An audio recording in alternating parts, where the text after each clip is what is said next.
the opportunity to speak to a group.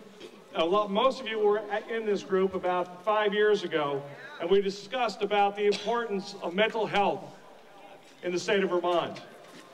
And as was just said, I believe that taking care of mental health, that is the cornerstone of our physical health and well-being.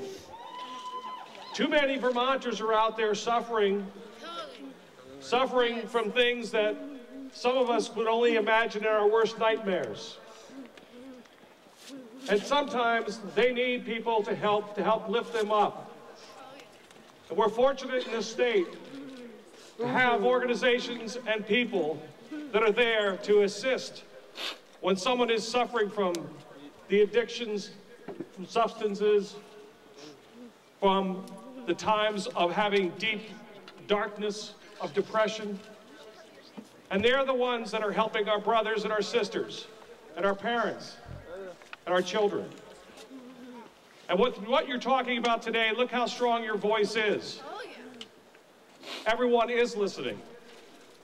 And while we're facing a terrible, terrible financial situation that has only been, unfortunately, made worse by the federal government and what is almost an abandonment of the states, we're still here trying our best to make sure that the people that you represent and the people that are here, the people who do suffer from addictions, who suffer from mental illness, are assisted. It's not going to be an easy job, I can tell you that. The governor has put together a budget that has to go before the legislature. We are going to take a very close look at the budget, and I can tell you right now, your voices were heard today, they were heard yesterday, and they will be heard next week when we go into our budget.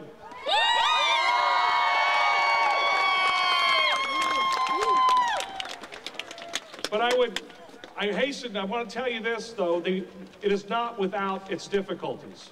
So while we will be up here trying to make sure that we don't leave people by the side, it is going to be difficult for us to make sure that the funds that we do have, the limited funds we do have, they take care of the most important cases and those people in your situation where we know that if we don't assist, then our emergency rooms are going to be filled with people. Our police departments are going to be busy with handling drug addictions, overdoses, and the crime that might come from that. So please stand with us when we try. We're going to have a very tough battle, but it's a battle that we can all get through as Vermonters. And don't forget that mental health is the cornerstone of our physical health and what we're trying to improve in this state. So I want to thank you all for coming out today, and I'm going to give it back to Floyd, who's done a great job for all of you. Next, we have Speaker of the House, Shap Smith. Let me just say thank you to everybody for being here today. Thank you to the providers. I think as we're thinking through a large change to our healthcare system, we cannot forget that our mental health care system is integral to how we can be a healthier state. Let me talk a little bit about the difficulties that we face and that we all face together. We are looking at the governor's budget, and we are going to do what we can to address the shortfalls in that budget for developmental disability services and for our mental health services. But I had the opportunity to spend 2 weeks ago, I had the opportunity to spend time in Washington, D.C. And we have a difficult road ahead of us. I spoke to Floyd this morning, and I will speak to the heads of the mental health agencies and the service providers. We are heading into a different and difficult time. We need to work together, to support each other, to understand how we can transform how we're doing business. That's not a message that I like to give. It's actually not a message I like to hear very often, quite frankly. But I can say to you that I know many of you here, my office is always open. And as we take this journey together, it will be together. And it will be with the understanding that without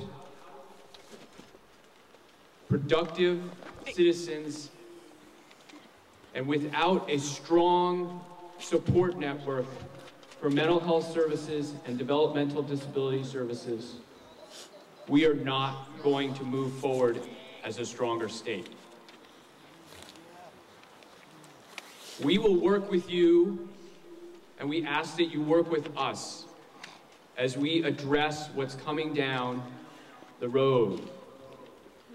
And I believe that when we look back 4 or 5 years from now, we will understand that we made decisions together that made our state stronger. Together. Let me say one final thing. I will never make promises to you that I can't keep. And so sometimes you may hear promises from other people. I'm not talking about anybody in particular. But we need together to make sure that the dialogue between us is honest and that we make promises to each other that we can keep. Because if we cannot trust each other, we cannot work together to find a path forward.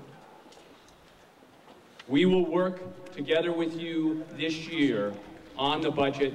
We're working through it right now, and we will work to address many of the concerns you've raised today. And we will continue to work with you over the next coming years to make sure that we have a stronger path forward. Thank you for everything that you do, and thank you for being here today.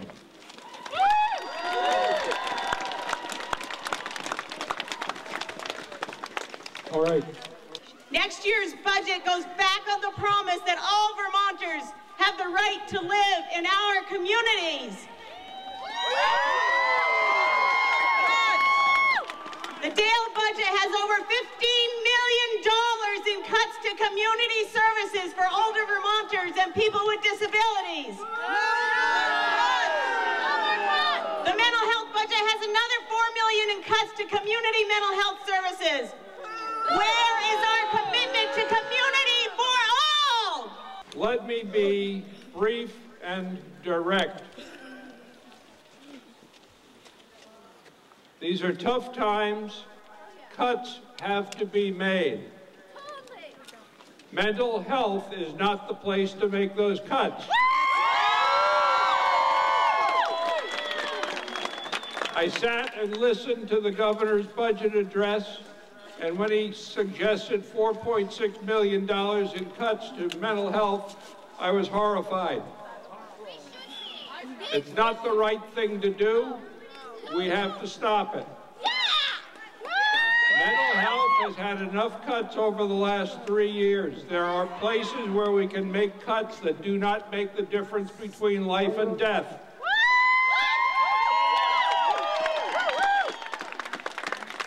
The very fact that we are singling out mental health as a separate item means that we have not yet achieved full parity. That's true. And that is a real shame, and we have to keep working on that. I've stood with you for many years. I stand with you today. I'll stand with you when the budget is taken up next week.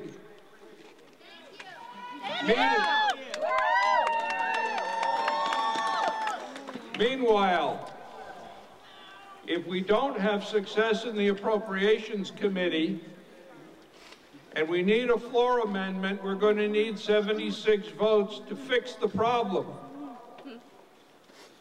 That means that although this is one of the biggest rallies I've ever seen here at the State House, and it's wonderful,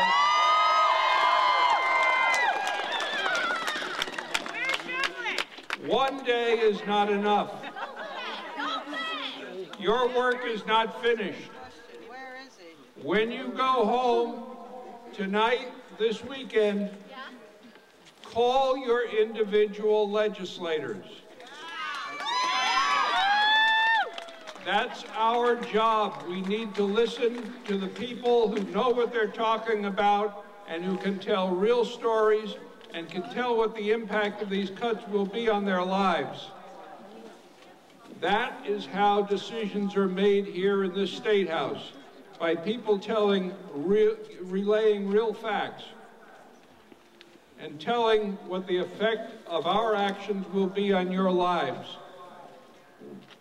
I and my colleagues all need to hear that from you, so keep it up. Thank you for coming today. Good work. I ran for the legislature in part because I wanted to support the movement that I'm very proud of that Vermont has made towards full parity. We are not there yet. My sister is 50 now. My mother passed away nearly 4 years ago, so that leaves my father and I as her guardians. My father recently retired, and he spends his days worrying. So I would like to ask Peter Shumlin, a man I helped elect, a man I felt was going to serve all Vermonters. I would like to have him look at my father square in the eye and assure him that everything's going to be all right. I want him to put his mind at ease. I want Peter Shumlin and the rest of you here today, I want him to look you dead in the eye and say everything will be fine. So when legislative leaders and the governor say we have to cut, we have no choice, don't ever forget that thanks to the tax cuts in Washington, thanks to the extension of the Bush tax cuts, the wealthiest 5% of Vermonters are going to save $190 million this year. That's a lot of money. That's way more than is being cut for mental health here in Vermont. And that's why I'm very proud to be a lead sponsor of a bill that would raise taxes, ask the wealthiest Vermonters to give some of that savings back to Montpelier, would raise more than enough money to restore the proposed cuts. And I need your help to make sure we can pass that bill. As I said, my son requires 24-hour-a-day support in order to have his good life. It took us more than 10 years to get real stability in the provider who provides his care for most of the time when he's not with me. Now, his worker has been with him for 6 years, and he's made a pledge to be with him for life. And there's nothing that an aging parent cares about more than knowing that someone who loves their son and daughter will be there for life. But he hasn't gotten a raise in 6 years. And there is no place left to cut in my son's budget except for his worker's salary. And I won't let that happen. We already cut out almost all the respite because I'm providing the respite. 45 years ago, my brother Paul was born with Down syndrome. We lived in Connecticut at the time, and the situation there mirrored what was happening here. When services began to open up and people began to be deinstitutionalized and integrated into our communities and treated like citizens of the towns and the states that they lived in, it brought a vibrance to my life, to my community, to my state, to my adopted state here. When I look around and see all of you here today, this could not have happened 45 years ago. Now, I have a dear friend who has a son. She doesn't know where he is. She believes he's somewhere in Burlington. And it tears her apart. She doesn't know where to turn for help. She doesn't know how to help him. And all she wants is the same that we all want for our children. And that's that they're loved, warm, fed, dry, and safe. That's all you want. Our budget doesn't allow for that.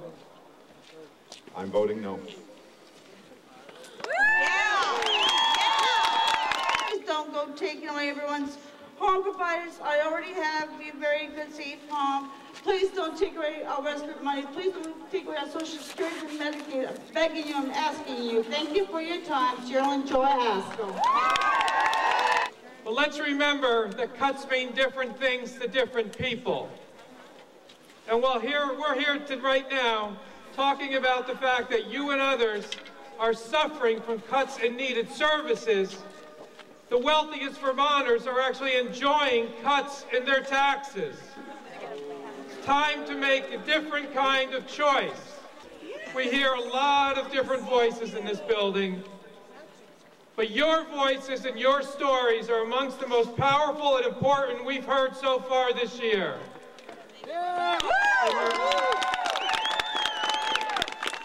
And you know that there are a lot of people who would probably hope that when you're done here today, you're going to go home, you're going to sit down, you're going to watch TV, you're going to shut up, you're going to feel bad, you're going to say, I don't have the energy to go back.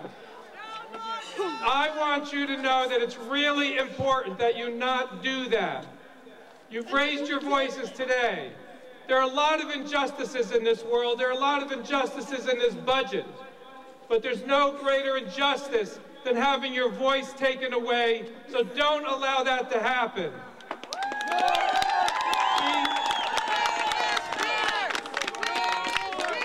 Be persistent.